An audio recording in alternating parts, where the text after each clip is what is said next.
jika sholat bisa merubah kehidupan seseorang, lantas mengapa? Mohon maaf ibu-ibu, ini pertanyaan teman-teman saya. Lantas kenapa seorang mungkin marbot atau takmirul masjid la ghaniyun ya Ustadz? Teman kita, adik kita bertanya, kenapa marbot masjid itu nggak kaya? Kalau memang Islam itu datang untuk merubah kehidupan seseorang, pertanyaannya mau dirubah itu apanya? Karena mindset seseorang berpikir kalau berubah itu selalu penampilan materi.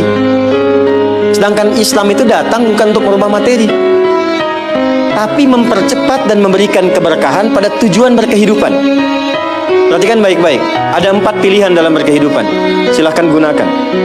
1 dengan kedudukan, 2 dengan harta, 3 dengan ilmu, 4 dengan tenaga. Dan itu ada babnya. Kalau Anda ingin dengan kedudukan, jangan tanggung yang paling tinggi. Cita-cita diplomat jadi menlu sekalian. Cita-cita di birokrasi jadi presiden sekalian. Ya, jangan tanggung, jadi yang paling tinggi. Nanti ada babnya, ada fikihnya. Ya, namanya Kitabul Imarah namanya. Kitab ke-33 di Sahih Muslim. Ada 54 topik.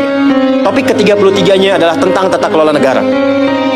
Kalau ingin kaya, jangan tanggung. Raih tingkat ketiga sekalian.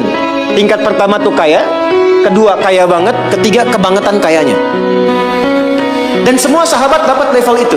Nanti ada kurikulumnya di Al-Bukhari, Kitabul Buyu', kitab tentang tata kelola niaga.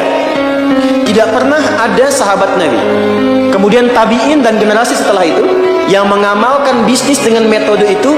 Tidak pernah mereka berdagang dan kembali modal, nggak ada. Mereka selalu kembali untung. Gak ada dagang kembali modal, kembali untung. Abdurrahman bin Auf, Utsman bin Affan. Yang pertama tadi Amr bin As, Umar bin Khattab dan sebagainya. 3, ilmu. Ilmu jangan tanggung, jadi pakar di bidangnya. Utsman lihat, oke, yang di birokrasi Amr, saya di harta. Tapi Ali melihat, Utsman sudah ngambil harta, Amr sudah ngambil kedudukan, saya pilih ilmu, passion saya di ilmu. Maka yang diperdalam ngaji. Abu Hurairah ikut, Salman ikut. Jadi kebanggaannya itu bukan ketika kaya, tapi ketika dia punya ilmu yang bertambah. Dan itu yang dia bawa bekalnya menghadap Allah. Kemudian yang paling menarik, ilmu sudah diambil oleh Ali bin Abi Thalib, Abu Hurairah. Harta diambil passionnya oleh Utsman. Kedudukan diambil oleh siapa? Umar bin Khattab. Ya, kemudian Amr bin As. Maka Bilal melihat, dari 4 ini tinggal 1, tenaga. Maka beliau dedikasikan hidupnya untuk mencari ridha Allah yang merubah hidupnya dengan tenaganya. Dengan tenaganya, maka yang dipakai azan. Allahu Akbar, Allahu Akbar. Selesai azan, Nabi langsung komen. Bilal langsung like, sahabat langsung share. Dan kita subscribe sekarang. Apa komen Nabi? Aku dengar suara terumpah kaki Bilal di surga. Bilal ketika mendengar itu, adzan aja udah komen saya ke surga. Ngapain lagi saya kerja harta seperti Utsman? Secukupnya yang ada, yang penting saya jaga, meninggal masuk surga. Itu fikihnya. Maka dari sini muncul fikih marbot.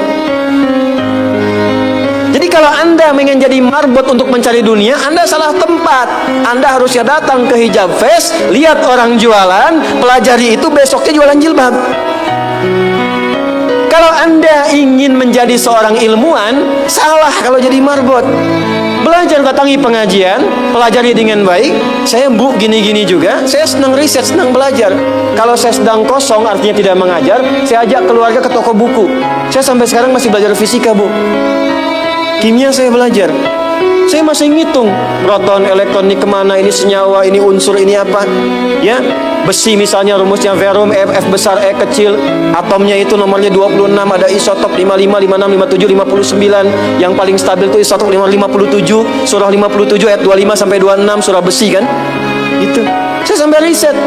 Energi potensial, EP sama dengan M dikalikan G dikalikan dengan H. Kalau potensi kita bagus jadi kinetik, setengah M dikalikan V kuadrat. Gabungkan EP kemudian dengan EK menjadi energi mekanik, dipakai kemana aja. Karena passion saya di pengetahuan. Jadi kalau ditanya saya nyambung. Saya cuma gak bisa main lato-lato aja. Orang tanya saya hukum musik, saya nggak semudah lisan mengatakan halal, haram, tidak. Saya riset, Bu, sampai ke notasinya. Apa jenis musik, apa karakternya, dari syair sampai ke sekarang, sampai ke notasi. Itu saya pelajari.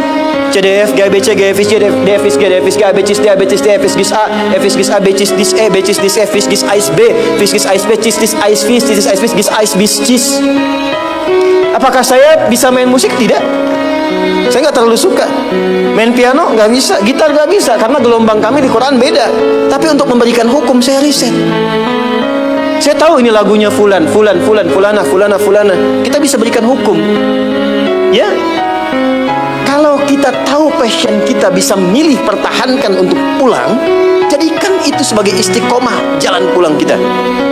Jadi kalau Anda pengen sukses, ukurannya duniawi, jangan jadi marbot.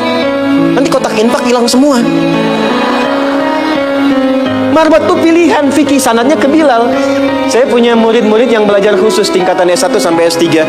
Kami berikan beasiswa, nanti sebentar lagi dibuka untuk yang perempuan. Itu yang ngajarnya semua pakai sanad. Jadi azan aja ada sanadnya sampai ke Nabi. Semua hadis pakai sanadnya. Jadi itu jawabannya. Untuk menjadi marbot, perubahan yang dihadirkan dalam Islam, tinjauannya tidak selalu materi. Maka apa yang dipilih itu? Kalau sudah dipilih, maka jaga konsisten sampai pulang. Nanti menjaga konsisten itu babnya 9 lagi tingkatannya. Untuk konsisten, konsis 1, konsis 2, konsis 3, konsis 4, sampai konsis